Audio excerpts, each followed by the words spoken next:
السلام علیکم ورحمۃ اللہ وبرکاتہ۔ رب اشرح لی صدری ویسر لی امری واحلل عقدۃ من لسانی یفقہوا قولی۔ الحمدللہ رب العالمین، پارہ نمبر 5 سورۃ النساء، رکوع نمبر 6، آیت نمبر 16۔ اعوذ باللہ من الشیطان الرجیم، بسم اللہ الرحمن الرحیم۔ أَلَمْ تَرَ إِلَى الَّذِينَ يَزْعُمُونَ أَنَّهُمْ آمَنُوا بِمَا أُنزِلَ إِلَيْكَ وَمَا أُنزِلَ مِن قَبْلِكَ يُرِيدُونَ أَن يَتَحَاكَمُوا إِلَى الطَّاغُوتِ وَقَدْ أُمِرُوا أَن يَكْفُرُوا بِهِ وَيُرِيدُ الشَّيْطَانُ أَن يُضِلَّهُمْ ضَلَالًا بَعِيدًا۔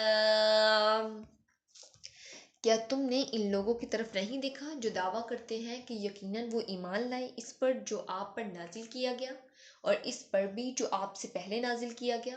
وہ ارادہ رکھتے ہیں کہ آپس کے فیصلے غیر اللہ کی طرف لے جائیں، حالانکہ انہیں حکم دیا گیا ہے کہ اس کا کفر کریں، اور شیطان ارادہ رکھتا ہے کہ انہیں بہکا کر گمراہ کر دے، بہت دور کا گمراہ کرنا۔ یہاں پر ہم دیکھتے ہیں، یہاں سے ان منافقین کا ذکر ہو رہا ہے جو اصل دل سے تو یہودی تھے، مگر مسلمانوں کو دکھانے کے لیے اپنے آپ کو مسلمان ظاہر کرتے تھے۔ ان کا حال یہ تھا کہ جس معاملے میں ان کی توقع ہوتی کہ آپ صلی اللہ علیہ وآلہ وسلم ان کے فائدے کا فیصلہ کریں گے، ان کا مقدمہ تو اپنا مقدمہ ان آپ صلی اللہ علیہ وآلہ وسلم کے پاس لے جاتے، لیکن جس مسئلے میں ان کو خیال ہوتا کہ آپ صلی اللہ علیہ وآلہ وسلم کا فیصلہ ان کے خلاف ہوگا، وہ مقدمہ آپ کی بجائے کسی یہودی سردار کے پاس لے جاتے، جسے اس آیت میں طاغوت کہا گیا ہے۔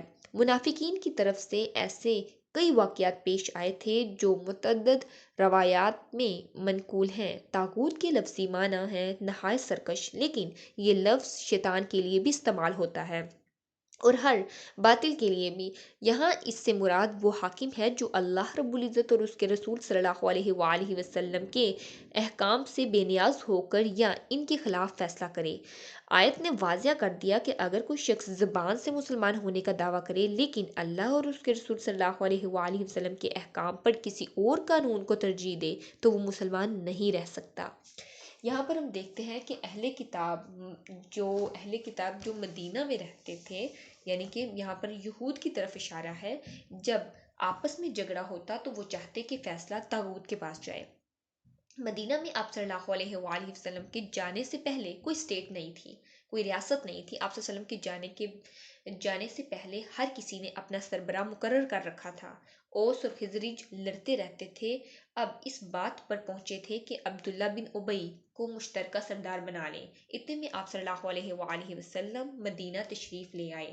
یہود کا سربراہ کعب بن اشرف تھا اس وقت۔ جب آپ صلی اللہ علیہ وآلہ وسلم مدینہ تشریف لے گئے، ایک معاہدہ ہوا اوس اور خزرج، مہاجرین اور یہود کے درمیان۔ اس کا جو سربراہ بنا وہ نبی صلی اللہ علیہ وآلہ وسلم کو مقرر کیا گیا۔ اسی لیے آپ صلی اللہ علیہ وآلہ وسلم کو ہیڈ آف دا اسٹیٹ کہا جاتا ہے۔ آپ صلی اللہ علیہ وآلہ وسلم رہنما ہی نہیں تھے بلکہ باہمی جھگڑوں کے فیصلے نبی صلی اللہ علیہ وآلہ وسلم سے تمام لوگ کروایا کرتے تھے۔ اس دور میں جو لوگ تھے، اگر وہ یہ سمجھتے تھے کہ جب وہ غلط ہوتے تو وہ اپنا فیصلہ طاغوت کعب بن اشرف کو کہا گیا ہے یہاں پر، کہ اس کے پاس لے جاتے ہیں۔ اس پر یہ آیت نازل ہوئی۔ اللہ رب العزت فرماتے ہیں، أَلَمْ تَرَ إِلَى الَّذِينَ يَزْعُمُونَ أَنَّهُمْ آمَنُوا بِمَا أُنزِلَ إِلَيْكَ وَمَا أُنزِلَ مِن قَبْلِكَ۔ ایسے عجیب ایمان والوں کو دیکھا جو دعویٰ تو کرتے ہیں کہ ہم کتاب پر ایمان لے آئے اور پہلی تمام کتابوں پر ایمان لے آئے، لیکن فیصلہ اس کتاب کے مطابق نہیں کرتے بلکہ اپنی مرضی کا فیصلہ چاہتے ہیں۔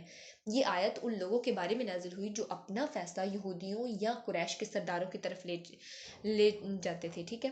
یہاں پر آمنوا بما انزل الیک سے مراد منافقین ہیں، وما انزل من قبلک سے مراد یہودی ہیں۔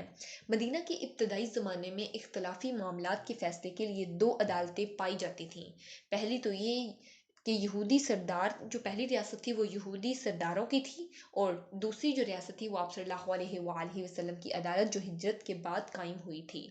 مسلمانوں میں سے کمزور ایمان والے منافقین جب اپنے مقدمے کو کمزور پاتے تو وہ محسوس کرتے کہ آپ صلی اللہ علیہ وآلہ وسلم کی عدالت سے وہ اپنی مرضی کا فیصلہ نہ کروا سکیں گے، تو وہ کیا کرتے، طاغوت یعنی کہ کعب بن اشرف یہودی کی عدالت میں اپنا فیصلہ لے جاتے تاکہ وہ اپنی مرضی کا فیصلہ یہ لے سکے یا کروا سکیں۔ وقد امروا ان یکفروا به، حالانکہ انہیں حکم دیا گیا کہ اس کا کفر کریں۔ کس کا؟ طاغوت کا کفر کریں، وہ طاغوت سے فیصلہ نہ کروائیں۔ جو ایمان کے دعوے کے بعد طاغوت کے فیصلے کو قبول کرتا ہے، اس کا ایمان کا دعویٰ ہی جھوٹا ہے۔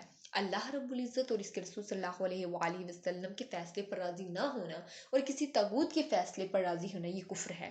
جو شخص اللہ رب العزت اور اس کے رسول صلی اللہ علیہ وآلہ وسلم کے فیصلے کا انکار کرتا ہے تو ایسا شخص اسلام سے خارج ہو جاتا ہے۔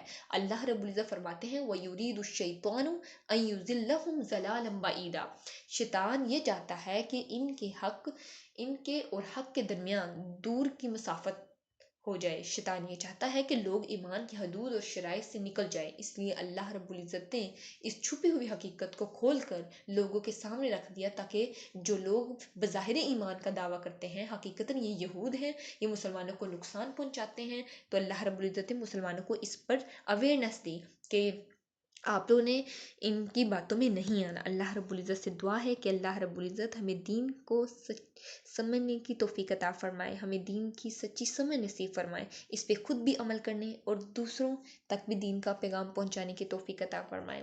آمین وآخر الدعوانا ان الحمد للہ رب العالمین۔ سبحانک اللہم وبحمدک نشہد ان لا الہ الا انت نستغفرک ونتوب الیک۔ السلام علیکم ورحمۃ اللہ وبرکاتہ۔